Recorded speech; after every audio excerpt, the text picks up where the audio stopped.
Y efectivamente, gracias a Winifred y a Darwin por hacerme saber que aún dice un jurista y filósofo, dice Alejandra.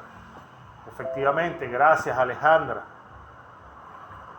Entonces, efectivamente, Hans Kelsen nació por ahí como en 1880, por ahí.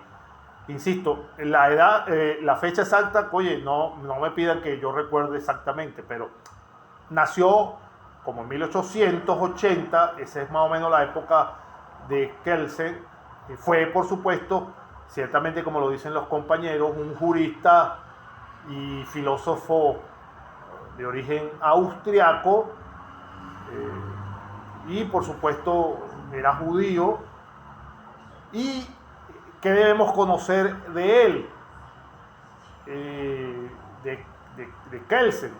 Lo van a conocer muchísimo, van a escuchar hablar todavía a lo largo de la carrera de él. Debemos conocer que perteneció a la corriente de lo que se denominó como el formalismo jurídico. Sostuvo también la teoría del normativismo, según la cual el derecho es un fenómeno autónomo de cualquier hecho o ley positiva.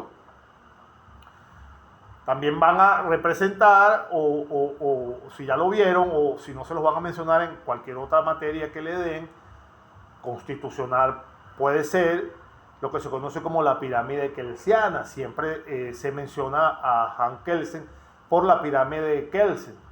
¿Y qué es la pirámide kelsiana? ¿Representa qué cosa? Representa gráficamente la idea del sistema jurídico escalonado, es decir, la jerarquía de las normas. De acuerdo con Kelsen, el sistema no es otra cosa que la forma en que se relacionan un conjunto de normas jurídicas, y la principal forma de relacionarse es esta dentro de un sistema. Es sobre la base del principio de la jerarquía de las normas. Eso es de manera sucinta, más o menos para que entiendan de quién estamos hablando, de Hans Kelsen. Entonces decíamos que, siguiendo al autor de la crítica de la razón pura, nos dice que la norma jurídica es un imperativo hipotético que se puede formular de la siguiente manera. Si A es B, entonces debe ser precisamente eso, una forma moral, religiosa, y también podría utilizarse la misma fórmula como por el mismo ejemplo. Si matas, o sea, si A es, debe ser condenado, debe ser B. O sea, si matas, debe ser condenado.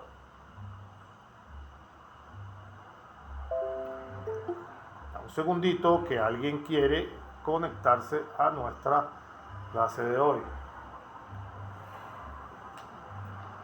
Muy buenas tardes. Rosimar, bienvenida a nuestra clase.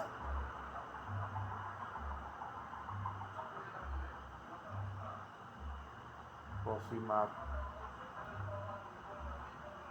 Me estoy incorporando ahorita porque me llamaron del trabajo y me tocó incorporarme a trabajar hoy. Y me tocó Caucagua. Acabo de llegar a Guatire. Ah, ok. Está bien. Gracias. Gracias por informar, Rosimar.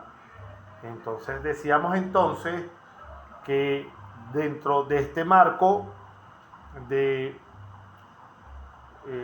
el componente moral, con la respectiva fórmula o la consecuencia, la teoría pura del derecho, la norma es suma, es un imperativo hipotético que expresa el enlace específico, lo que se conoce como la imputación, de una situación de hecho, condición, con una consecuencia, ¿qué cosa? Con una consecuencia condicionada. Entonces el juicio hipotético que constituye la norma jurídica se expresa en el esquema. Si A es, B debe ser. Si A es, B debe ser.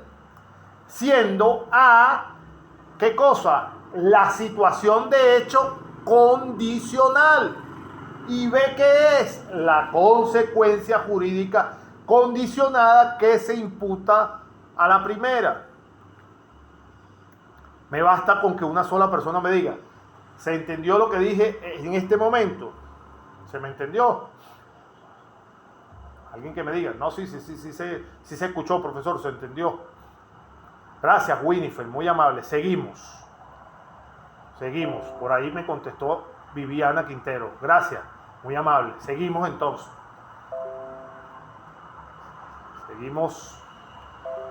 Como hemos visto, todo imperativo entonces que tenga una sanción en caso de incumplirse el supuesto o condición impuesta es hipotético, de donde se deduce que la fórmula empleada por Kelsen como forma a priori del derecho es aplicable ¿a qué cosa? A las normativas que tengan una sanción. Entonces, es importante y debe tenerse en cuenta que por el hecho de que varias órdenes normativas tengan una sanción, no quiere decir que se esté contradiciendo uno de los postulados esenciales de la teoría pura del derecho. ¿Cuál es? ¿Qué cosa? La de la coercibilidad en la norma jurídica. Ya que por supuesto es bien sabido que la sanción es una consecuencia lógica del incumplimiento de la norma, mientras que la coercibilidad es ¿qué cosa? Es un factor de fuerza o poder político que le da validez a la norma jurídica. Entonces la norma moral como la norma jurídica o religiosa tienen sanción, pero la única que es coercitiva es simplemente la norma jurídica. Seguimos. Entonces, pasamos del hipotético a los imperativos categóricos. Lentamente. El imperativo categórico, entonces, nos va a decir que actuemos de acuerdo a qué. Que actuemos de acuerdo con máximas que podamos querer como leyes de tipo universal, es decir, aceptadas por todo el mundo. Entonces, una máxima siempre contiene las razones conforme a las cuales alguien actúa. Entonces, en los ejemplos anteriores que hemos puesto en la clase, las razones son recuperar energías, evitar sanciones, mantener una buena reputación, respetar a los demás. Lo que el imperativo categórico hace es decirnos si nuestras razones para la acción son ¿qué? ¿Son buenas o malas? Categórico. El principio nos dirá que mantener una buena reputación es una mala razón para cumplir las promesas, y por hacerlo, por supuesto, o por respeto a los demás, es una buena razón. Entonces, cumplir las promesas, por poner un ejemplo, no es una máxima bien formada, porque no va a especificar las razones que alguien tiene para actuar de esta manera. Déjenme un segundito aquí porque otra vez necesito tomar un poquito de agua. Denme un minuto, por favor. 30 segundos.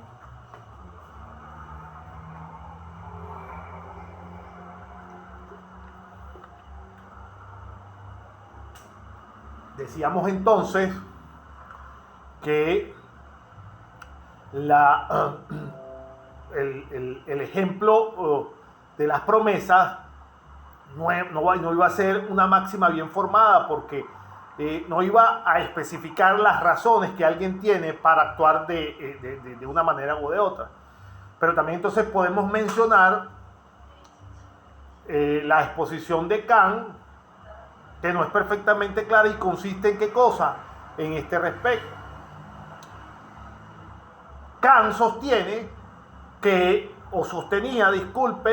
que el imperativo categórico nos hace exigencias incondicionales y las contrapone al imperativo hipotético, el cual nos hace exigencias condicionales. Repito, Kant sostenía que el imperativo categórico nos iba a hacer exigencias de tipo incondicionales y lo contrapone al imperativo hipotético, el cual nos hace exigencias condicionales. Es decir, no se exige que hagamos ciertas cosas bajo el supuesto de alguna condición. Ambos principios, por supuesto, son imperativos, porque ambos nos dicen que debemos hacer, ya sea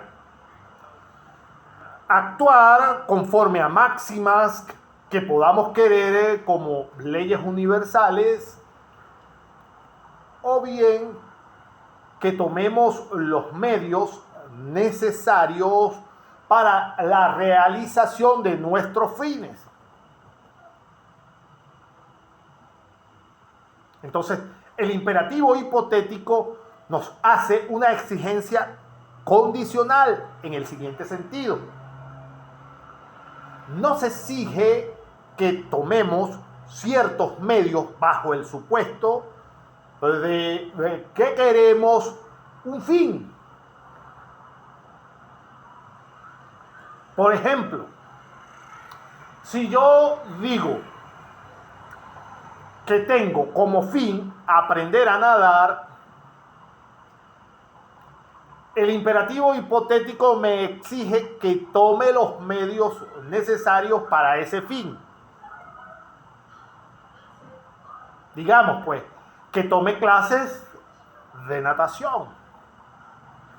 Pero en el momento en que yo decida que después de un tiempo el cloro me hace daño,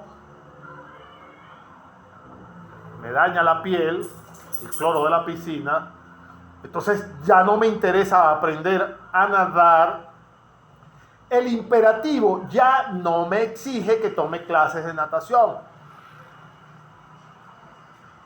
El principio prescribe un curso de acción bajo el supuesto de que yo tengo un fin. Si yo renuncio al fin, el imperativo ya no prescribe que tome los medios necesarios para ese fin, porque ya el fin no existe. A diferencia del imperativo hipotético, el categórico exige incondicionalmente que hagamos ciertas cosas o que las dejemos de hacer. Esto es, sin suponer ninguna condición. Uno debe, por ejemplo, respetar a los demás sin importar lo que uno piense o lo que uno quiera o lo que uno desee.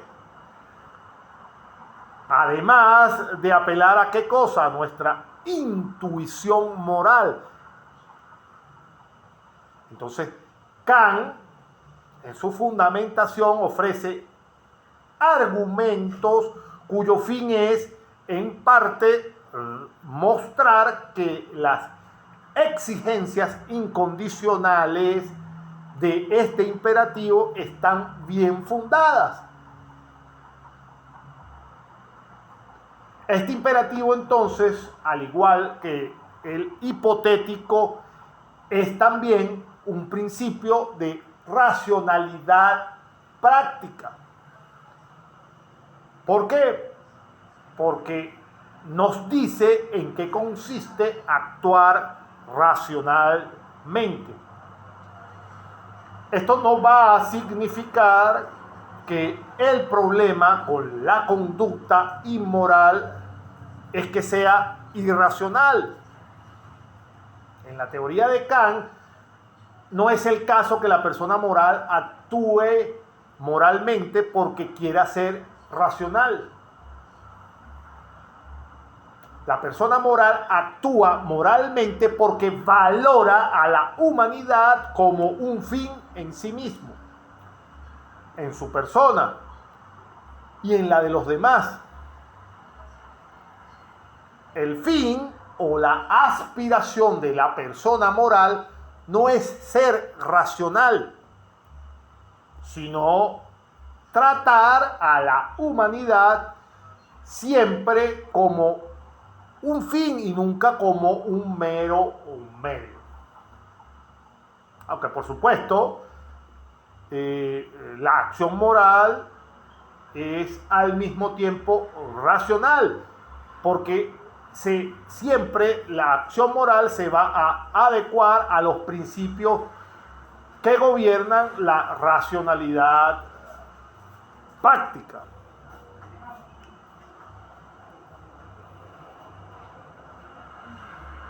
La norma jurídica como imperativo, entonces. Si hablamos de la norma jurídica como imperativo, de trascendental importancia va a ser este análisis de la clase de imperativo que sea la norma jurídica. Pues ella nos va a ubicar en el verdadero sentido del deber ser que ella pregona.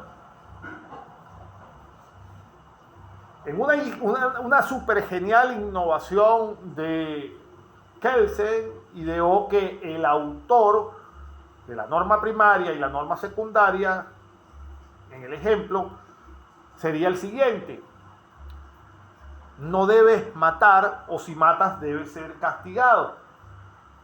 Entonces, como podemos ver, toda esta teoría del imperativo hipotético puede transportarse al imperativo técnico, ya que va a funcionar sobre la base de la necesidad puramente lógica. Pues, al cumplirse el supuesto de matar, obviamente el supuesto, necesariamente tiene que nacer la sanción como su correlativo. Entonces, para escapar a la sanción, tiene el sujeto entonces igualmente que abstenerse de producir el supuesto. En el fondo, una norma técnica de carácter pragmático para cumplir el derecho.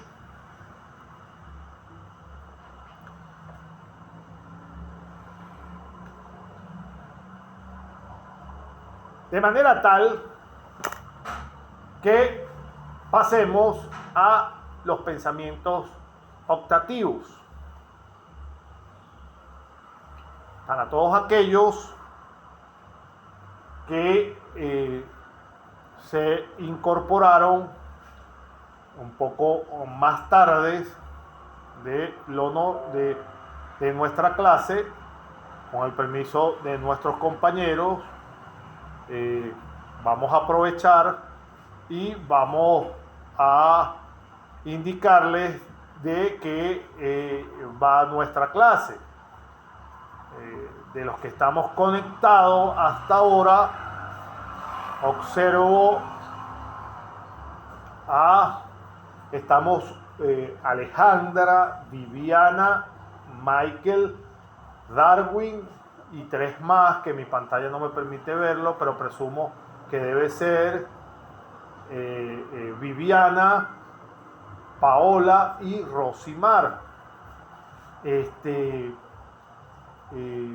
Entonces, en principio tenemos el doble, y Winifred también, sí, está bien, Winifred, tenemos el doble de lo que comenzamos la clase en un principio.